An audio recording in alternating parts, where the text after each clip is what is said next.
Hello everyone. So in today's video I want to look at what we call the dot product. This is one of two ways that we multiply vectors. So we use our two multiplication symbols to represent the two different ways that we multiply. So one is called dot product, and we use our dot multiplication sign to indicate this type of multiplication. And then the other one is called a cross product, which we'll do in our next note.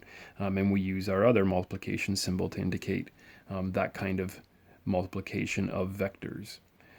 So if we start with this one, a dot product, also called a scalar product, what we're going to see is that when we multiply vectors in this way, we produce a single number or a scalar instead of an actual vector. So by definition, if I do A dot B is how we would read this, instead of just saying A multiplied by B. So specifically A dot B, we calculate this by taking the magnitude of A, multiplying it by the magnitude of B, and then we multiply it by cos theta, where theta is the angle between A and B.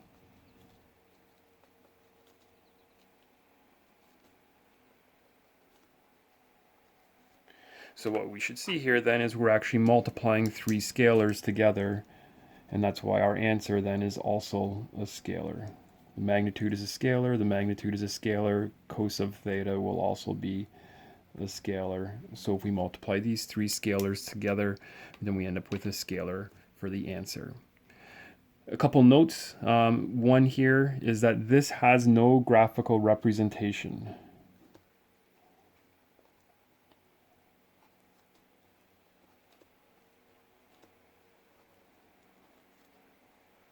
Which is sometimes tough for students because they want to be able to interpret this number as meaning something, and really it doesn't. There's a few specific values that we can look at that are important, and we can use it to determine and calculate a few different things, but the actual number itself, whether I got a 5 or an 8 or a 7, really doesn't have a whole lot of meaning. So I'm just going to put here that sometimes this is looked at as just the number.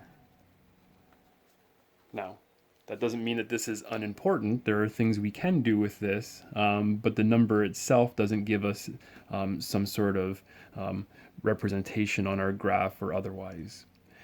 The more important part is this. This gets used a lot in one of two ways, and one of them is this. If theta is 90 degrees, that's important. Remember that if I was to do cos of 90 degrees, okay, from this part here, then cos of 90 degrees is actually equal to 0. So then that would mean then if the angle is 90 degrees, then A dot B would actually become 0. So I'm going to make a conclusion here and say then if A dot B is 0, okay, that's what happens when we get 90 degrees. So if the dot product gives us a result of 0, then this is some important information for us, because this is telling us that these two vectors are 90 degrees or that they are perpendicular. And this is sort of one of the big purposes that we have for the dot product. It will tell us if two vectors are perpendicular to each other.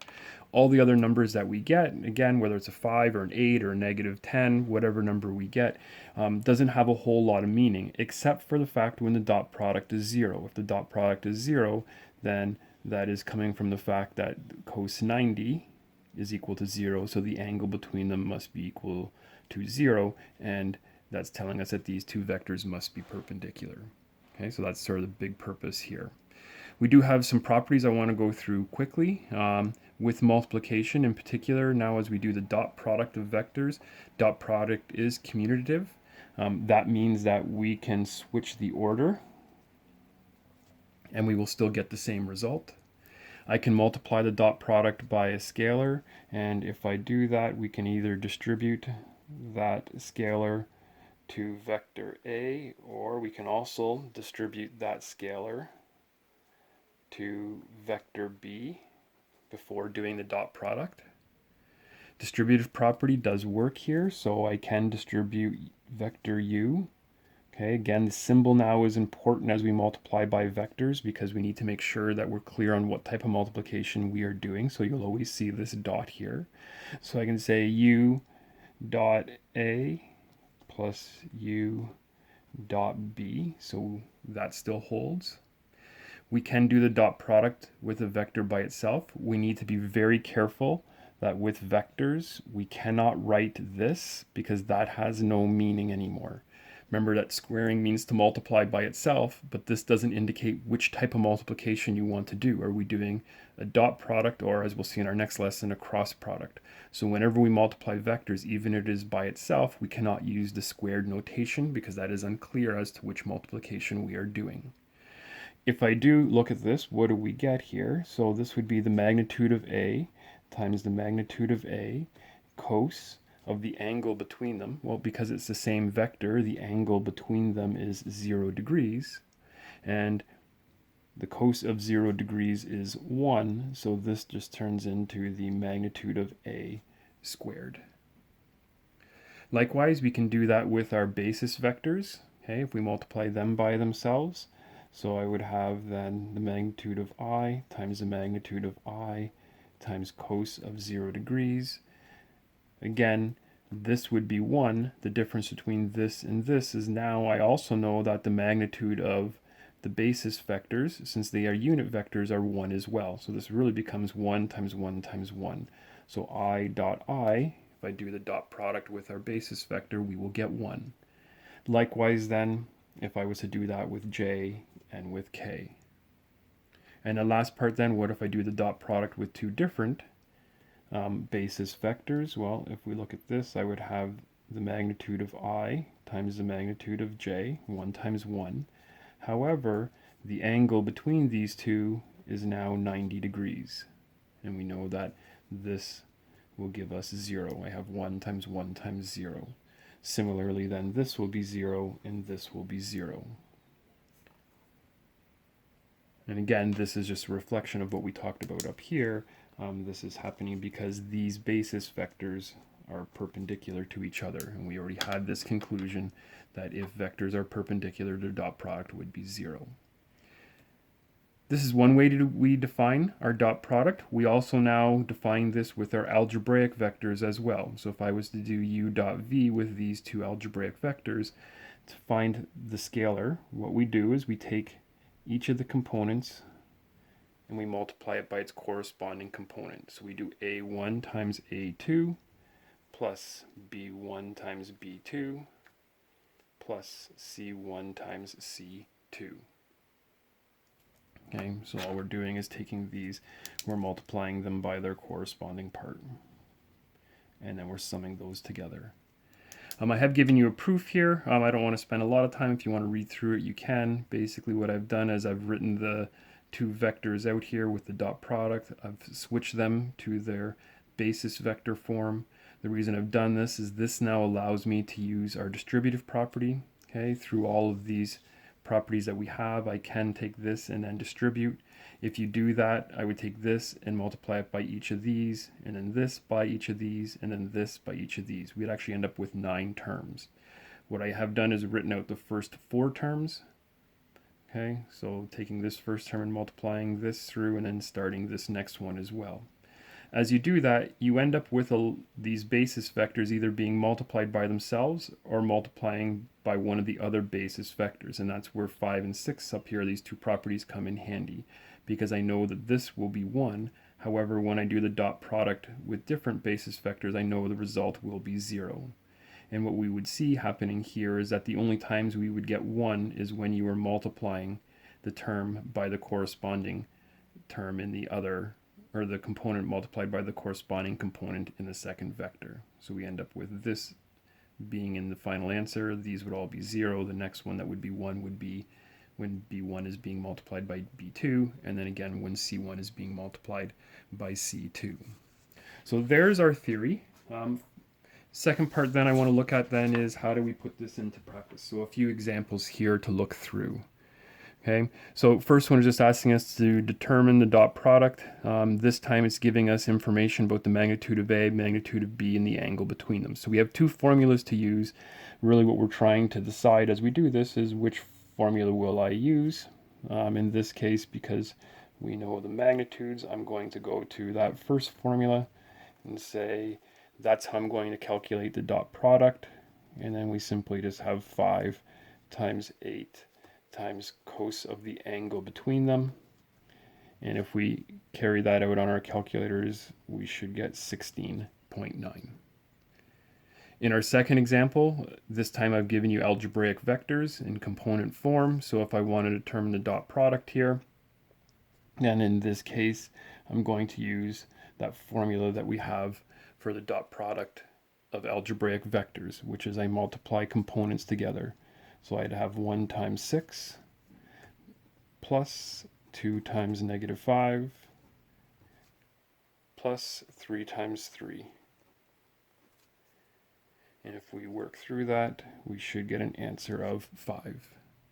And again, we see here we get a decimal answer that needs to be rounded. Here we get a nice integer value. There's not a whole lot of meaning behind these numbers. The only one that's important is if the result is 0. That's telling us the two vectors are perpendicular.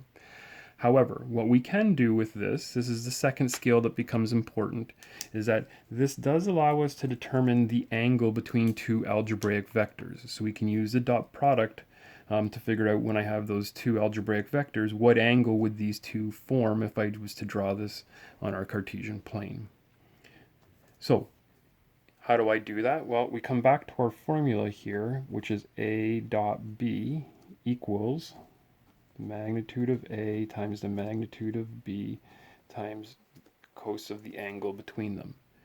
Because they're algebraic, I was able to calculate the dot product. So I know the answer here is 5. To calculate the magnitude of a vector, remember that we're going to do the square root, okay, of the numbers squared. So 1 squared, 2 squared, and 3 squared. Multiply it by the square root, okay, of the components squared. So 6 squared plus -5 squared plus 3 squared. So there's the magnitude of the first vector, magnitude of the second vector, cos theta. So because the algebraic vectors, I can calculate the dot product and I can calculate each of their magnitudes. The only thing left to solve for then is that angle. So this turns into 5 divided by the square root of 14 and the square root of 70, and that is what cos theta equals. I'm not going to write out a whole bunch of the calculation work here. I'm just going to go straight to theta. Okay, again, we would divide all this, do cos inverse, and if you do that, you'll find out that we get approximately 81 degrees. So there's really the second purpose for our dot product. It allows us to figure out the angle between two algebraic vectors. Lastly, given some vector, I've given a vector in 2 space. Okay, homework will have a couple of vectors that are in 3 space with a similar idea to this. I want to determine a vector B that is parallel to A. So parallel also means collinear. And we need to remember that for collinear vectors that these would be scalar multiples.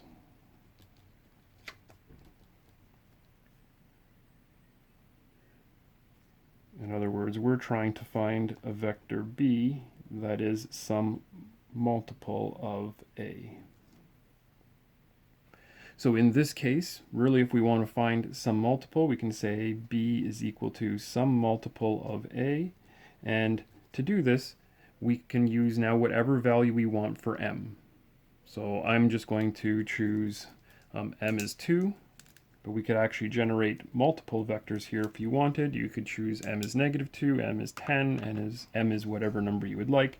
So if I choose M is 2, then if I multiply these by 2, I would create this vector B, which is 4 and 14. So I've created a vector that is parallel to this here by simply saying any vector that is a multiple of A would be parallel. And that includes if we made M a negative number. Okay, it would point in the opposite direction if M was negative, but it would still be parallel or collinear to vector A. We can also now, with our new skill, create a vector that is perpendicular to A. What we know now about perpendicular vectors is that they would have a dot product that is equal to 0. So vector A with components 2, 7, and vector B, I'm going to try and figure out what components would make this equal to 0. If we apply our dot product for algebraic vectors here, I would get 2x plus 7y as I multiply their components together equals 0. Now, really, you can now guess and check any numbers here that will work. What could I put in here for x and y that will make this equal to 0? And any combination that you find will work. There's going to be more than one answer that we could use here. If that seems tough to do, one way to make this a little bit easier is you can always isolate for one of the variables, and this works even if you had 3 variables in 3 space. You can always isolate for one of the variables. So in this case, I would do this, and then you can choose whatever value you want for y. There are multiple answers here that will work. So if I choose that I'm going to put in there for y,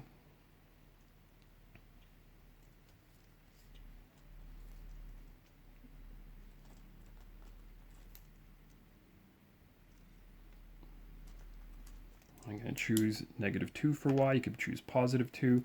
I'm picking a number that I know when I have to divide by 2 here is going to work out nicely. If I choose y as -2, then that would make x 7. So I would end up then with this vector b having coordinates 7 and -2. So if I put in -2 here, then -7 times -2, 14 divided by 2 gives me 7. If I put 2 here, I would get -14 divided by 2, that'd be -7. So -7 and 2 would also work. I could put 10 here if I wanted. That would give me -70 divided by 2 is a -35. So if x is -35, y is -10, that would also work.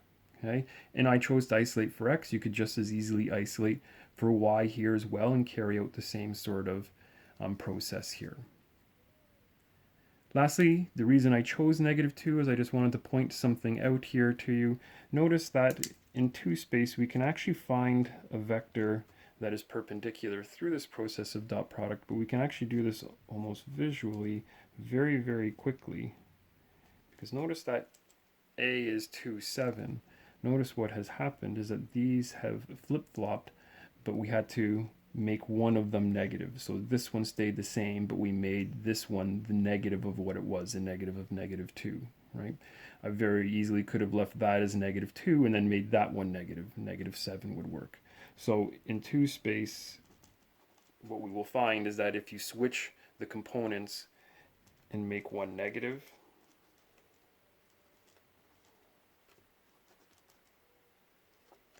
you will get a vector that is perpendicular to the original vector. We can see that through our dot product, but it's also a very fast way to do that.